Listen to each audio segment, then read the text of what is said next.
नमस्कार साथियों, मेरे इस YouTube चैनल पर आप सबका स्वागत है। तो दोस्तों हम लोग उत्तराखंड प्रवक्ता हिंदी साहित्य के लिए रणनीति वीडियोस आजकल बना रहा हूं मैं आप लोगों के लिए और इस सीरीज का हमारा ये दूसरा वीडियो है। पहली वीडियो अगर आप लोगों ने देखी हो तो हमने उसमें आलोचना को लेकर के बात की थी। ये वीडियो सीरीज जो हम लेकर आ रहे हैं, इसमें उन विषयों पर या उन टॉपिक्स पर बात की जाएगी जो आपकी परीक्षा की दृष्टि से थोड़ा सा कंफ्यूजिंग हो सकते हैं, थोड़ा असमंजस की स्थिति बनी हुई है कि इन टॉपिक्स को हम कैसे अप्रोच कर सकते हैं। तो इसमें आज हम काव्य शास्त्र की यूनिट पर बात करने वाले हैं, भारतीय काव्य शास्त्र भी और पाश्चात्य काव्य शास्त्र भी। ठीक है, तो इस पर आज हम लोग बात करने वाले हैं। ठीक है, तो इसमें अगर आप एक मिनट थोड़ा सिलेबस देखें सबसे पहले, तो ये रहा आपका पाठ्यक्रम पूरा का पूरा, भारतीय काव्य शास्त्र और पाश्चात्य काव्य शास्त्र। पहले भारतीय काव्य शास्त्र देखिए। इसमें तो देखा जाए तो भारतीय काव्य शास्त्र में लगभग लगभग जितना भी आपको पढ़ना होता है, पूरा का पूरा लगभग लगभग काव्य शास्त्र इसमें जोड़ा गया है। ठीक है, तो देखिए काव्य लक्षण है, प्रयोजन है, काव्य हेतु, काव्य के अलग अलग संप्रदाय, जो 6 संप्रदाय बताए जाते हैं, वो 6 के 6 संप्रदाय आपकी परीक्षा में। इसके अलावा रस सूत्र और उसके व्याख्याकार हैं, शब्द शक्ति है। इसके अलावा पूरा का पूरा जो रस संप्रदाय के अलावा भी जो रस विवेचन अलग अलग विद्वानों के द्वारा किया गया, रस होता क्या है, इसके अवयव क्या होते हैं, भेद क्या होते हैं, कौन कौन से रस जो है एक दूसरे के अनुकूल प्रतिकूल और इसके हिसाब से स्थायी भाव और संचारी भाव कैसे कैसे काम करते हैं, इसको लेकर के पढ़ना होता है। इसके अलावा रस से संबंधित एक बहुत इंपॉर्टेंट जो है आपके कॉन्सेप्ट आता है साधारणीकरण का। इसके अलावा काव्य में गुण और काव्य के दोष विवेचन, लक्षण, प्रयोजन, हेतु तो होंगे ही। इसके अलावा एक और चीज आती है काव्य गुण और काव्य दोष, तो वो भी आपको पढ़ना है। ठीक है, यही सब गुण और दोष। इसके अलावा अलंकार, और अलंकार में भी इसमें कोई अलंकार संप्रदाय तो अलग से पढ़ना ही है, साथ ही साथ केवल अलंकार में आप लोगों को ये भी पढ़ना है अलंकार होता क्या है, अलंकार के मुख्य भेद क्या क्या होते हैं। ठीक है, तो और इसमें भी स्पेसिफिक दिए भी नहीं है कि ये अलंकार आपको पढ़ने हैं। तो इसका मतलब है कि जितने भी आपके जो महत्वपूर्ण अलंकार हैं, करीब 20-22 अलंकार, वो आपको जो है आने चाहिए कि भाई ये अलंकार कब काम आता है, कैसे काम आता है। और केवल उदाहरण याद करके तो काम चलेगा नहीं इसमें। ठीक है, अभी हम बात करेंगे उस पर कि कैसे इसको तैयार किया जाए। इसके अलावा बिंब प्रतीक। ठीक है, इसके अलावा छंद विवेचन, और छंदों में भी आप देखिए, इसमें भी छंदों में भी कुछ स्पेसिफिक नहीं दिया गया है कि कौन कौन से छंद आप लोगों ने पढ़ने हैं। ठीक है, तो इसका मतलब है कि लगभग लगभग जितने भी महत्वपूर्ण छंद होते हैं, ये भी करीब 20-22 छंद होंगे, तो वो भी आपको जो है अच्छे से तैयार करने हैं। ठीक है, तो छंदों के घटक, छंद के भेद, ये तो आराम से होने वाली चीजें हैं, लेकिन मुख्यतः छंदों के जो प्रकार हैं, अलग अलग छंद, उनको पढ़ना है। ठीक है, इसके अलावा गण क्या होता है, छंद से ही संबंधित मुक्त छंद, ये जो है आपकी पहली यूनिट इसमें काव्य शास्त्र के अंतर्गत है। ठीक है, तो सबसे पहले हम थोड़ा बहुत बात कर लेते हैं, एक लक्षण, प्रयोजन और काव्य हेतु पर एक साथ बात कर लेते हैं। ठीक है, तो इसको जो है हम लोग कैसे पढ़ेंगे, लक्षण, प्रयोजन और हेतु पर बात। लक्षण, काव्य प्रयोजन और काव्य हेतु। ठीक है, अब इसमें भी जो है आपके 3 तरह के विचार आते हैं। एक तो आपको संस्कृत के पढ़ने ही पढ़ने हैं, क्योंकि भारतीय काव्य शास्त्र है, तो मूलतः जो बड़ा हिस्सा रहने वाला है वो संस्कृत का ही रहेगा। इसके अलावा खास तौर पर काव्य लक्षण से संबंधित ना, काव्य लक्षण में जो है आपको थोड़ा हिंदी के विद्वान, जिसमें थोड़े बहुत रीतिकाल के कुछ आचार्य आ जाएंगे, और इसके अलावा पाश्चात्य के, विशेष तौर पर काव्य लक्षण में। प्रयोजन और हेतु में उतने नहीं, प्रयोजन और हेतु में संस्कृत कि वहां से ज्यादा क्वेश्चन आते हैं। ठीक है, तो काव्य लक्षण में जो है इन तीनों का जो है अध्ययन आपको करना पड़ेगा। अब इसमें समस्या ये आती है, मैं समस्या से भी परिचित हूं, कि दरअसल ये याद नहीं होता है। और याद न होने का कारण क्या है, मैं आपको अपने नोट्स के माध्यम से, मेरे बैच के नोट्स हैं वैसे, इसमें थोड़ा सा दिखा देता हूं कि क्या दरअसल समस्या आती होगी। आप लोगों ने भी इसको जरूर फेस किया होगा। जैसे ये काव्य लक्षण है सारे के सारे, ठीक है, भामा के, दंडी के, वामन के, अलग अलग विद्वानों के। और इसमें आप देखेंगे कि जैसे भामा ने भी एक वही बात कही है, और घुमा फिरा करके दंडी ने भी वही बात कही है। आगे चल करके आप देखेंगे कि रुद्रट ने भी घुमा फिरा करके वही बात कही है। आने दो लोग, ये देखिए, सबने जो है शब्द और अर्थ के समन्वय को काव्य माना। ठीक है, अब भामा ने कहा शब्दार्थो सहितो काव्यम, रुद्रट ने कहा ननु शब्दार्थो काव्यम। तो भाव दोनों का एक ही है, लेकिन केवल शब्दों का फर्क है। ठीक है, तो आप काव्य लक्षण में ये करो, सबसे पहले खास तौर पर इनका जो आपका संस्कृत वाले हैं, ठीक है, संस्कृत वाले में आप ये कर सकते हैं कि कुछ लोगों ने माना है शब्द और अर्थ पे, शब्द और अर्थ का समन्वय। तो उनकी एक लिस्ट बना लीजिए, जैसे भामा, दंडी, रुद्रट, वामन, वामन ने थोड़ी-सी अलग बात कही उसमें, हम बात देखेंगे उसपे, उन्होंने गुणों से सहित उससे संबंधित माना। तो वामन का देखिए, गुणालंकार, गुण और अलंकार से युक्त शब्दार्थ। शब्दार्थ को इन्होंने भी कहा, लेकिन गुण और अलंकार शब्द उसमें जोड़ दिया। तो वो आप एक यूनिट ये बनाए जिन्होंने शब्दार्थ वालों को बनाया, तो इसमें जो है शुरुआत के विद्वान आ जाएंगे आपके, ठीक है। आनंदवर्धन ने थोड़ा सा अलग माना। कुल मिलाकर के आपको ये पढ़ना है इसमें कि पहले एक जैसी लिस्ट बनाइए जिनका एक जैसा सिद्धांत है, उसमें बस आपको रटना पड़ेगा कि ये शब्द इसका है, ये शब्द इस, जैसे शब्दार्थों सहितों काव्यम, तो सहितों वाला भामा का हो गया। ननु शब्दार्थों काव्यम, तो ननु वाला किसका हो गया, रुद्रट का हो गया। ऐसे आपको अलग बना करके याद करना पड़ेगा, वरना क्या होगा, खिचड़ी बन जाएगी। तो शब्दार्थों आपको भामा भी याद आएंगे और दंडी भी याद आ जाएंगे, थोड़ा थोड़ा थोड़ा थोड़ा वामन पे भी मन चला जाएगा, रुद्रट पे भी जाएगा, तो खिचड़ी टाइप बन जाएगी। तो इसलिए जो है आपको अलग अलग नोट्स बनाने हैं, ठीक है।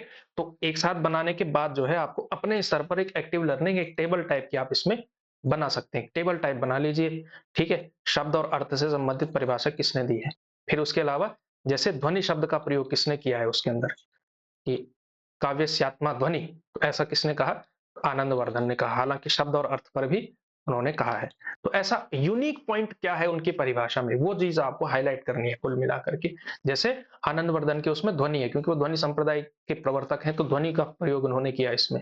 इसके अलावा जैसे भोजराज की परिभाषा है, तो भोजराज के अंदर दोष रहित गुण सहित अलंकारों से अलंकृत और सरस की काव्य रचना करके कवि कीर्ति के साथ सुख, तो कीर्ति प्रीतिंच विंदति, ये जो अलग है, ये मैंने याद इसमें इस तरह से किया है कि ये वाला पॉइंट जिसमें आता है, अगर शुरुआत का भी आ गया, माना इतना ही आ गया, ज्यादातर ऐसा भी आता है कि निर्दोषम गुणवत काव्यम अलंकारे अलंकृतम, ये किसने कहा, तो ये वाला याद आप रख सकते हैं कि काव्य अलंकारे अलंकृतम, रेर अलंकृतम, ऐसा किसने किया, तो बोधराज ने किया। तो यूनिक शब्द जो है उसको आप हाईलाइट करेंगे, वहां से याद करेंगे, तो काव्य लक्षण भी, काव्य हेतु भी, काव्य प्रयोजन भी, तीनों याद हो जाएंगे, ठीक है।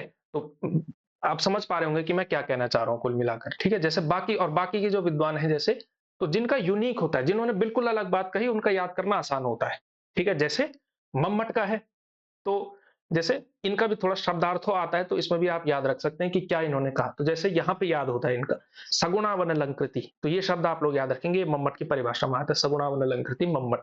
ऐसा आप अपना शॉर्ट नोट्स टेबल टाइप का बना लो, याद हो जाता है, कोई समस्या नहीं है उसमें, ठीक है। तब यह है लक्षण भी, हेतु भी, प्रयोजन भी, तीनों वैसे ही, संस्कृत वालों की बात कर रहा हूँ। बाकी जो यूनिक है वो याद हो जाते हैं। जैसे वाक्यम रसात्मकम काव्यम, अब जब बाकी आज बाद के जो आचार्य हुए, उन्होंने रस के आधार पर उसकी विवेचना की है। जैसे रमणीयार्थ प्रतिपादक शब्द काव्यम, तो रमणीय अर्थ का प्रतिपादन करने वाला जगन्नाथ की परिभाषा है। रसात्मकम वाक्यम, वाक्यम रसात्मकम काव्यम विश्वनाथ की परिभाषा है। तो ये याद हो जाएंगे, पर जिनकी थोड़ा एक जैसी है उसमें कंफ्यूजन होता है, तो उसके लिए जो है आप टेबल बनाए, चाहे काव्य हेतु हो चाहे काव्य वो हो। जैसे काव्य हेतु है, अब काव्य हेतु में भी लगभग एक जैसी बात करते हैं, तो उसमें आप भी ये टेबल बनाइए कि यूनिक बात किसने की। फॉर एग्जाम्पल कुंतक ने भी, जैसे काव्य लक्षण की ही अगर हम बात करें, तो कुंतक पर मैं आता हूं, ये कुंतक है, ठीक है। अब देखिए इसमें इन्होंने क्या किया, वक्र कवि, वक्र शब्द का प्रयोग किया है ना, वक्र कवि व्यापार शालिनो, तो क्योंकि कुंतक का संबंध है इससे, वक्रोक्ति से, तो वक्र शब्द उन्होंने इसमें डाल दिया। तो ऐसे आप याद कर सकते हैं, जो यूनिक सा शब्द है उससे आप लोग याद करेंगे, ठीक है। जैसे काव्य हेतु में भी एक दो एग्जाम्पल देख लेते हैं। तो जैसे किसने अलग तरह की बात कही, जिसका यूनिक पॉइंट है, वहां से सवाल बनता है, ठीक है। तो जैसे दंडी का देख लीजिए, दंडी ने नैसर्गिक प्रतिभा, निर्मल शास्त्र ज्ञान और सुदृढ़ अभ्यास को, नैसर्गिक च प्रतिभा, श्रुतम च बहु निर्मलम, ठीक। इसी तरह से वामन, तो वामन ने तीन माने, और इसके अलावा उन्होंने काव्य हेतु को काव्यांग कहा है। तो जो यूनिक पॉइंट है उसको आप लोग हाईलाइट करेंगे उसमें, ठीक है। तो जो यूनिक शब्द होगा उसको हाईलाइट करेंगे कुल मिलाकर के। बहुत बार यूनिक यूनिक बोल रहा हूं, क्योंकि वही एक तरीका हो सकता है काव्य शास्त्र को याद करने का। और फिर ये है कि केवल वो शब्द याद नहीं करना है, बाद में उसकी परिभाषा भी देखनी है, उसके लिए रिवीजन लगता है, ठीक है। तो रिवीजन भी करना है आपने। जैसे रुद्रट ने, तो प्रतिभा व्युत्पत्ति अभ्यास सभी ने मूलतः, अब काव्य हेतु यही होते हैं, प्रतिभा व्युत्पत्ति अभ्यास, इसी में थोड़ा थोड़ा सबने चेंज किया है।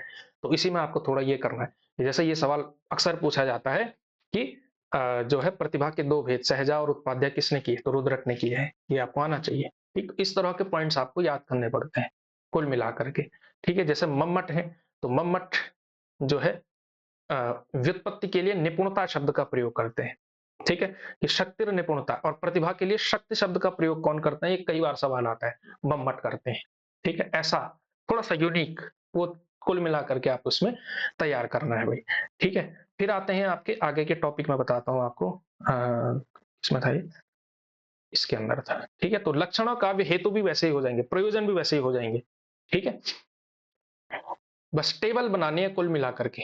तो अगर आप साहित्य को मैथ्स जैसा थोड़ा थोड़ा पढ़ेंगे, थोड़ा उस तरह के ब्रीफ नोट्स बनाएंगे, माइंड मैपिंग करेंगे, तब जाकर के आपका ये काम तैयार हो जाएगा। ठीक है, और अब आपका अलग तरीका हो सकता है उसमें थोड़ा तैयार करने का, वो अलग तरीका अपना ढूंढिए, उस हिसाब से तैयार करिए। ठीक है, क्योंकि बार बार केवल रट देने से काम तो चलेगा नहीं, आपको जो है नोट्स ऐसे बनाने हैं कि तुरंत याद हो जाए, और बार बार में उसको रिविजन भी करना है 3-4 बार। फिर आता है रस सूत्र। तो ये रस सूत्र तो आसान है, क्योंकि भरत मुनि का ही है। ठीक है, विभाव विचार व्यभिचारी संयोग रस निष्पत्ति, ये जो व्याख्या, और उसके फिर 4 व्याख्याकार आते हैं आपके। तो उन व्याख्याकारों के अलग अलग पॉइंट्स क्या हैं, जैसे पिछली बार का ही शायद सवाल है, चित्र तुरंग न्याय का संबंध किस व्याख्याकार से है, किस व्याख्या से है, वो आपको याद करने पड़ेंगे अलग अलग से। ठीक है, तो ये इसमें कोई समस्या होनी नहीं चाहिए, इसका केवल व्याख्याकारों में आपको उनके पॉइंट्स याद करने हैं। तो बुलेट पॉइंट्स में बनाइए उनको, टेबल बनाओ, जिस तरह से कर कुल मिलाकर के माइंड मैपिंग एक तरीका हो सकता है। फिर शब्द शक्ति है। शब्द शक्ति में अगर सीधे सीधे तौर पर देखें तो उसमें कोई समस्या नहीं आती। किसमें? अभिधा लक्षणा व्यंजना, इसमें तो कोई दिक्कत नहीं है, सबको आता है। लेकिन फिर जब लक्षणा के भेद आते हैं और कुछ व्यंजना के भेद आते हैं, तो वो आपस में जो है ओवरलैप करते हैं। तो उनके लिए भी आपको वही यूनिक क्या है, उसमें थोड़ा सा अंतर है, उस बारीक अंतर पर आपको थोड़ा सा जाना पड़ेगा, शब्द शक्ति और इत्यादि इत्यादि में। ठीक है, इस पर हो सकता है कि इसका वीडियो कभी यूट्यूब पर भी आ जाए। ठीक है, बट कमिट नहीं कर रहा हूँ इसका वीडियो। ठीक है, जिन जिन का कमिट किया है उनको वो लाऊंगा वीडियो पहले। तो आजकल मैं वैसे टेस्ट सीरीज में बिजी हूँ, तो इस वजह से जो है यूट्यूब पर थोड़ा सक्रियता कम है। ठीक है, फिर जब थोड़ा सा टेस्ट सीरीज के टेस्ट बन जाएंगे, फिर यूट्यूब पर दोबारा हम सक्रिय हो जाएंगे। ठीक है, और टेस्ट सीरीज को लेना चाहे तो ले सकता है। ठीक है, टेस्ट सीरीज हमारी स्टार्ट हो चुकी है, उसमें हम 5-6 टेस्ट कर चुके हैं, तो उसको जो है आप कर सकते हैं। उसके अंदर आपको टोटल 40 टेस्ट मिलेंगे, जिसमें 20 होंगे टॉपिक वाइज, 20 होंगे टॉपिक वाइज, और 20 होंगे फुल सिलेबस के टेस्ट। ठीक है, तो अगर कोई इच्छुक है टेस्ट सीरीज लेने का, तो वो जो है कर सकता है। और शुरू के जो 50 विद्यार्थी हैं, उसमें हमने कुछ ही रह गए होंगे, अब इसमें तो 7-8 ही रह गए होंगे, उनको जो है हमने 200 रुपए का डिस्काउंट कूपन भी दिया हुआ है। ठीक है, टोटल वैसे 1000 रुपये फीस है, फिर उसमें से आपको 800 में वो मिल जाएगी, जो शुरुआत के 50 होंगे। कुछ ही रह गए होंगे मेरे विचार से, तो बीच में काफी लोगों ने उसको ले लिया है। ठीक है, पहले ही हफ्ते के भीतर। तो खैर वो बात अलग है। इसमें फिर आते हैं आपके रस के भेद। इसमें कोई समस्या नहीं है। रस की परस्पर अनुकूलता प्रतिकूलता कोई समस्या नहीं है, ये कॉमन सेंस से भी हो जाते हैं, पढ़ के जरूर जाना कि कौन सा संचारी भाव किसके साथ अच्छा लगेगा, कौन आपस में विरोधी है। जैसे श्रृंगार और रौद्र रस एक साथ कभी नहीं आता है, तो वो क्या होंगे, परस्पर प्रतिकूल हो जाएंगे। लेकिन श्रृंगार और हास्य एक साथ आ सकता है, तो परस्पर अनुकूल रस है, ये थोड़ा सा सेंस। ठीक है, और संचारी भावों के साथ मिला करके करना है, कौन सा संचारी भाव किसके साथ आता है और किसके साथ नहीं आ सकता है।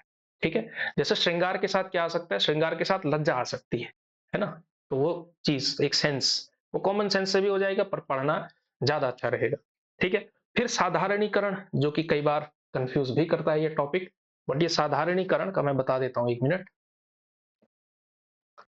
हम्म, तो इसमें ढूंढना पड़ेगा।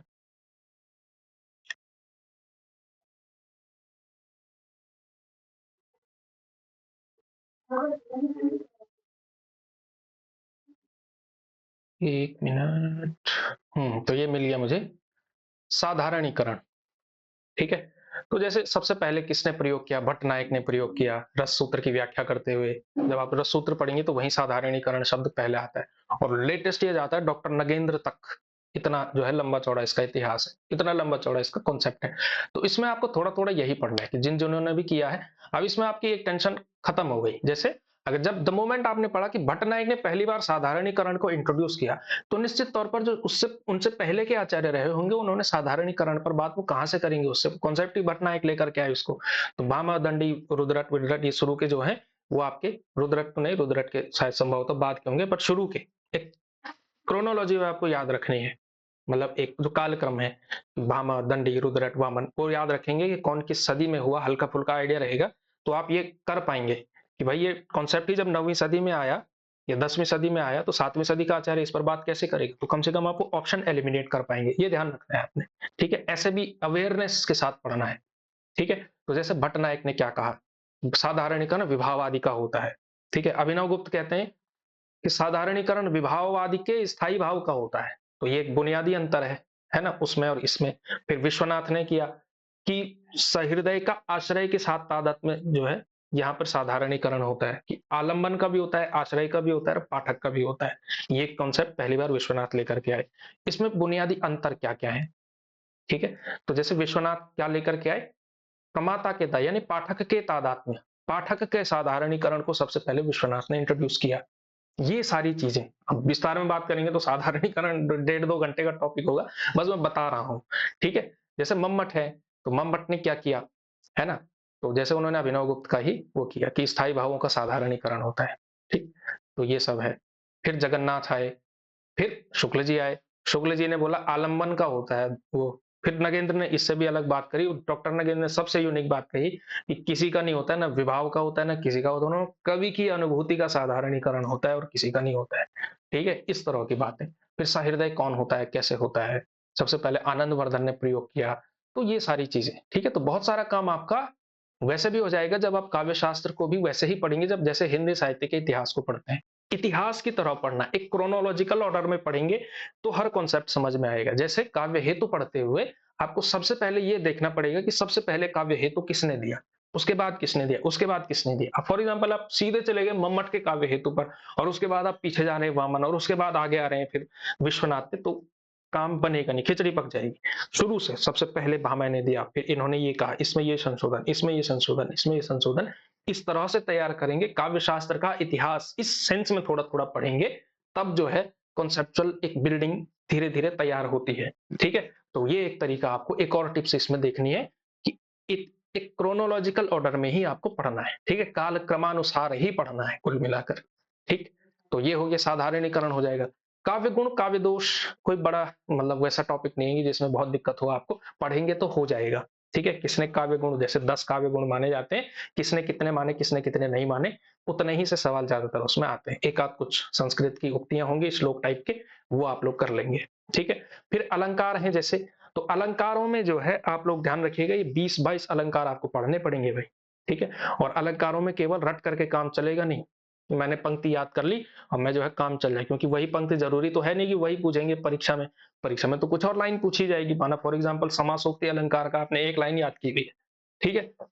तो समासोक्ति अलंकार की दूसरी लाइन आ गई तो आप वहां फंस जाएंगे।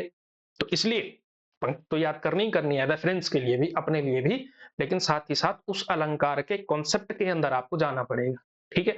तो अलंकार के भी कॉन्सेप्ट के अंदर आपको प्रवेश करना पड़ेगा। छंद में थोड़ा सा आसान है क्योंकि छंद कोई भी समझ सकता है। अलंकार के लिए थोड़ा सा कविता की बारीकी जानना जरूरी है ना? थोड़ा सा और अंदर जाने की डेप्थ चाहिए, मतलब कुल मिलाकर के हिंदी साहित्य का विद्यार्थी ही अलंकार पढ़ सकता है, लेकिन छंद कोई भी पढ़ सकता है, ठीक है? जिसको मात्राएं गिननी आती हो, एक बार सिखा दिया जाए तो छंद किसी को भी आ जाएगा, ठीक है? मात्रिक छंद वर्णिक छंद ही पढ़ने हैं आपको, ठीक है? और उसमें उसके अंदर मात्रिक छंद तो आसान होते ही हैं, वार्णिक छंदों को आपको भी उसको भी क्रम के अनुसार तैयार करेंगे तो अच्छा रहेगा। तो जैसे अगर मैं अपने बैच का ही एग्जांपल दूं, तो मैंने जो है छंदों को एक क्रम के साथ पढ़ाया था। छंद पढ़ने का एक तरीका होता है, अगर आप सीधे सीधे उस तरह से पढ़ेंगे, आगे का पीछे, पीछे का आगे, तो काम चलेगा नहीं। पर तो ये तो जैसे ये हो सकता है, जैसे सबसे पहले पढ़ते हुए कभी भी इस तरह से पढ़ना है, जैसे मात्रिक छंद, तो मात्रिक छंद में भी सबसे पहले सारे सममात्रिक छंद एक साथ लगा दो, कौन कौन से हैं, ठीक है? फिर अर्ध सममात्रिक छंद कौन कौन से वो सारे एक साथ लगा दो, विषम मात्रिक छंद ये 2-3 छंद होते हैं, इनको एक साथ लगा दो, ठीक है? तो एक साथ पढ़ना है, उधर का उधर नहीं करना है, ठीक है? जैसे ताकि आपको याद रहे कि भाई जैसे फॉर एग्जांपल रोला है, अब रोला आपने फॉर एग्जांपल माना दोहे के बाद पढ़ा, पहले दोहा पढ़ा फिर रोला पढ़ा, आप जो है यही सोचने में दिमाग खपा जाएंगे, मानव यही आ गया कि निम्नलिखित में से कौन सा एक अर्धसम मात्रिक छंद नहीं है, रोला एग्जाम्पल में है, तो आप मात्राएं गिनने पे लग जाएंगे, रोला याद कर रहे हैं वहां फिर पंक्ति, उसमें टाइम खपेगा, इसलिए सीधा सीधा नोट्स ही ऐसे बनाने हैं कि वो एक क्रम के साथ हो, ठीक है? ये महत्व होता है अपने नोट्स बनाने का, ठीक? तो जैसे चौपाई और रोला यहाँ डाल दिया, फिर अर्ध सममात्रिक में सोरठा, दोहा, बरवे ये एक साथ आ गया, फिर विषम मात्रिक छंद अलग चलेंगे, इस तरह से बनाना है, ठीक है? और वार्णिक छंदों में जो ज्यादा इंपॉर्टेंट है, वार्णिक छंदों में बताता हूं मैं आपको, ये तो हो ही जाएंगे, विषम मात्रिक तो चल जाते हैं, वार्णिक छंदों में कैसे बनाना है, जो सबसे कम मात्राओं का छंद है उसको सबसे पहले लगाना है, ठीक है? मैं आपको एक टेबल से दिखाता हूँ, शायद मुझे याद सा आ रहा है, मैंने एक टेबल बनाई थी इसमें, एक मिनट थोड़ा सा सहयोग करेंगे अगर आप तो। मैं दिखा सकता हूँ आपको एक टेबल। ये देखिए, ये देखिए मैंने जो है इस तरह से एक टेबल बनाई थी। बहुत अ, अच्छा लेख नहीं है मेरा। और ये देखिए जैसे कैसे, सबसे पहले एक टेबल टाइप की बनाइए कि 11 वर्णों का छंद कौन-कौन सा है। इंद्र, वर्जा, उपेंद्र, वज्र और शालिनी, ये 3 11 मात्राओं वाले हैं। इसके बस गण क्रमों में अंतर होगा। किसी में कुछ तगण पहले, किसी का कुछ हो रहा होगा। उपेंद्र वज्रा का गण क्रम अलग से। बस ये याद रहे कि इंद्र वज्रा 11 वर्णों का है। 12 वर्णों के द्रुत विलंबित, तोटक और भुजंग प्रयात हैं। 14 वर्णों का वसंत तिलक है। 15 का मालिनी है। 17 का मंदाक्रांता और शिखरणी है। 2 छंद है। गण क्रमों का अंतर होगा। गण क्रम हर छंद का अलग-अलग होता है, पर कम से कम एक सिस्टम तो है। ठीक है। अब आप देख रहे हैं उसमें पहले आपने वर्ण गिने और फिर वैसे फॉर एग्जांपल जैसे माना आपने सीधा वर्ण गिन लिए, वर्ण आ रहे हैं 15। ठीक है। ऑप्शन में है माना द्रुत, विलंबित, तोटक, भुजंग, प्रयात और मालिनी। ठीक है। और 15 आपने वर्ण गिनते ही आपने मालिनी टिक लगा दिया। ठीक है। गण क्रम पे जाने की जरूरत ही नहीं पड़ी। जब आपको ये याद है 11 मात्राओं वाले 3 है, इसमें 4 है, इतने ये है, इसमें ये है, इस तरह से तैयार करेंगे तो अच्छा रहेगा। ठीक है। फिर जैसे दंडक उनको कहते हैं जो 26 प्लस मात्राओं वाले छंद। फिर सवैये भी जो है 5-6 प्रकार के सवैये होते हैं, 22 से लेकर के 22 मात्राओं के सवैया, 23 का, 24 का। इसको देख लीजिए। ये देखिए जैसे सबसे छोटा सवैया मदिरा सवैया 22 मात्राओं का, मत्तगयन 23 मात्राओं का, किरीट 24 का और दुर्मिल भी 24 का। लेकिन अंतर यह है कि इसमें 8 भगण होते हैं, इसमें 8 सगण होते हैं। ठीक है। गण गण क्या होते हैं ये जिसने पढ़ा है वो उसको आता है। सुंदरी 25 का, 8 सगण प्लस 1 गुरु, यानी कि दुर्मिल प्लस 1 गुरु लग गया। ठीक है। कुंडलता में 26 होंगे, 8 सगण यानी दुर्मिल प्लस 2 लघु। तो ऐसा जो है आपका ये बन जाएगा।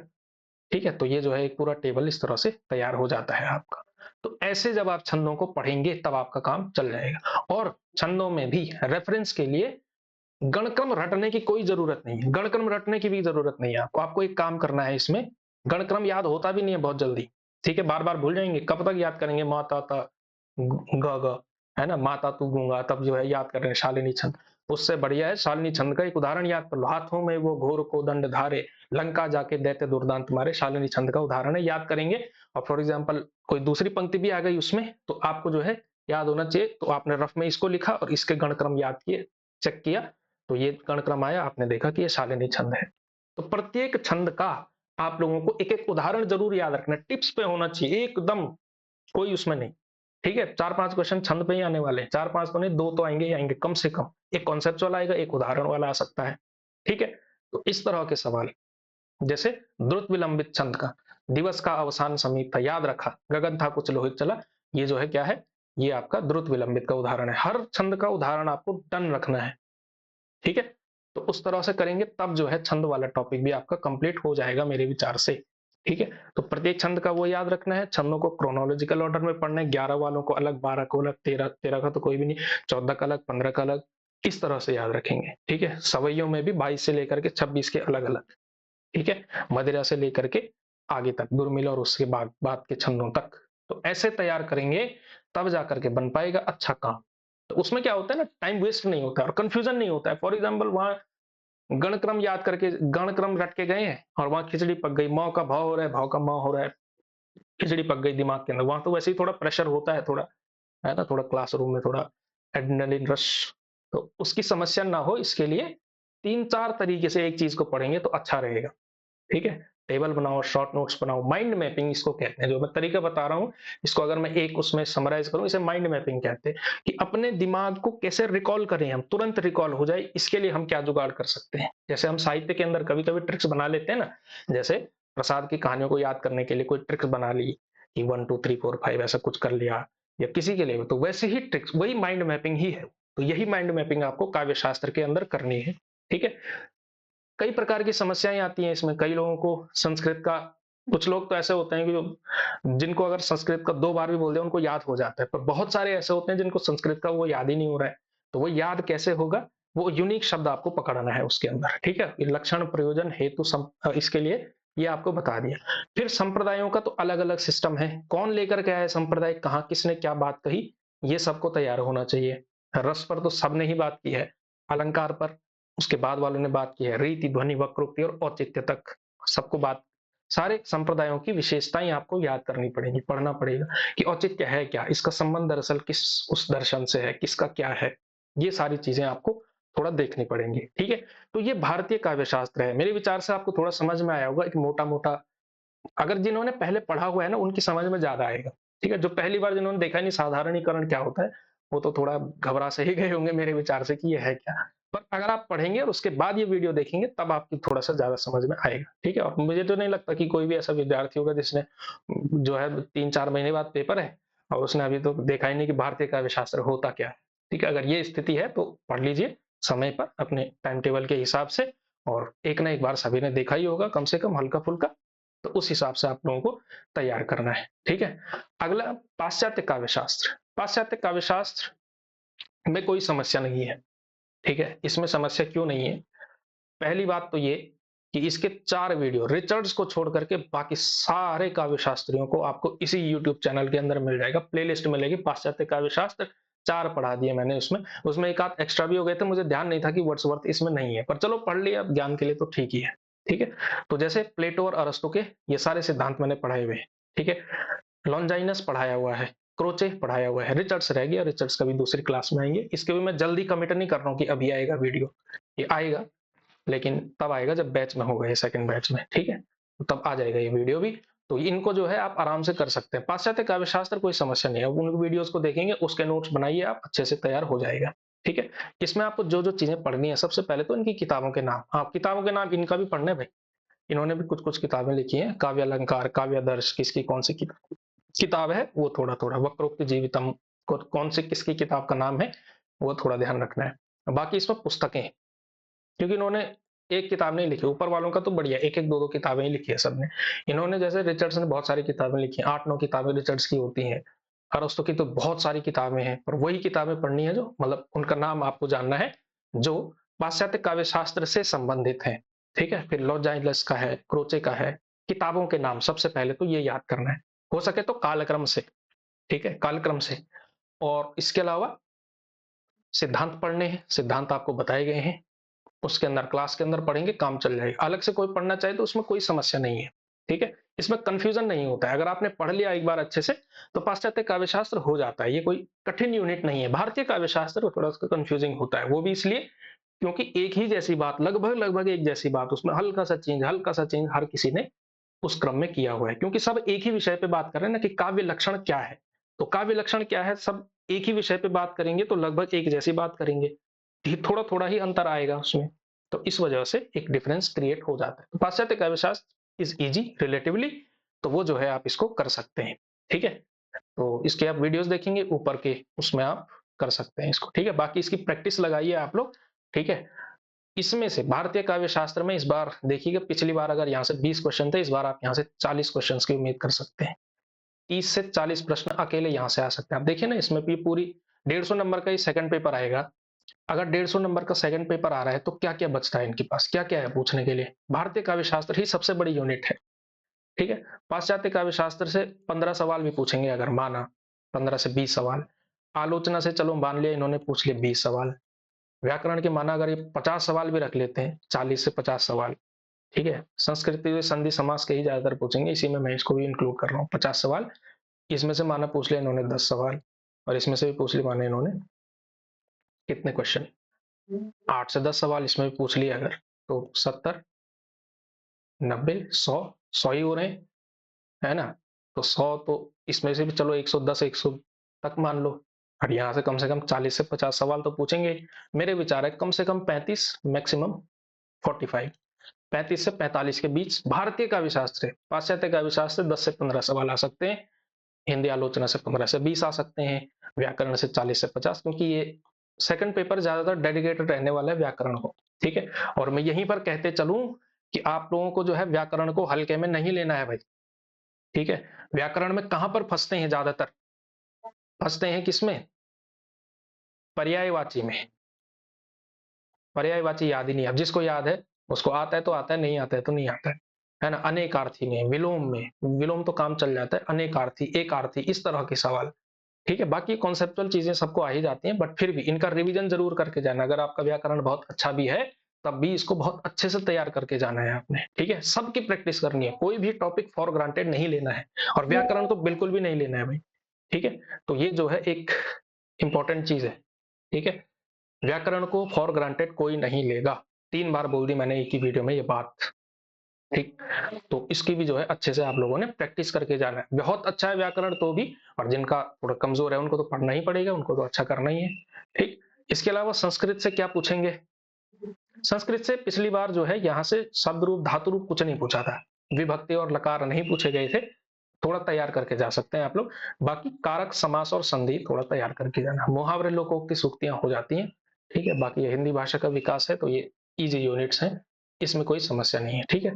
तो आज का वीडियो हमारा ज्यादातर इसी टॉपिक को लेकर डेडिकेटेड था। आई होप आपको समझ में आया होगा, अच्छा लगा होगा, ठीक है। अगर वीडियो अच्छा लगा है तो वीडियो को करना है लाइक, चैनल को करना है सब्सक्राइब, अपने दोस्तों के बीच शेयर करना है, और हाई पॉइंट्स देने हैं। अगर आपके हफ्ते के हाई पॉइंट्स बचे हुए हैं उसमें, तो आप जो है थोड़ा सा स्लाइड करेंगे कमेंट सेक्शन को, तो हाइप करने का विकल्प आता है, हाई पॉइंट्स देंगे तो थोड़ा अच्छा रहेगा, ठीक है। तो अगर अच्छा कंटेंट आपको लग रहा है तो दे सकते हैं। बाकी टेस्ट सीरीज की जानकारी मैंने आपको दी। अगर कोई पढ़ना चाहे, टेस्ट सीरीज लेना चाहे, प्रैक्टिस करना चाहे, तो हमारी स्तरीय टेस्ट सीरीज में वो हिस्सा ले सकता है, उसे ज्वाइन कर सकता है। डिटेल्स मैंने शुरू में ही बता दिए हैं आप। बाकी इस क्लास में इतना ही, इस वीडियो में इतना ही। बाकी इस तरह के इंफॉर्मेटिव परीक्षा उपयोगी वीडियोस इस चैनल पर आती रहती हैं, तो चैनल को आप लोगों को सब्सक्राइब जरूर करके जाना है, ठीक है। आज की वीडियो में इतना ही, धन्यवाद।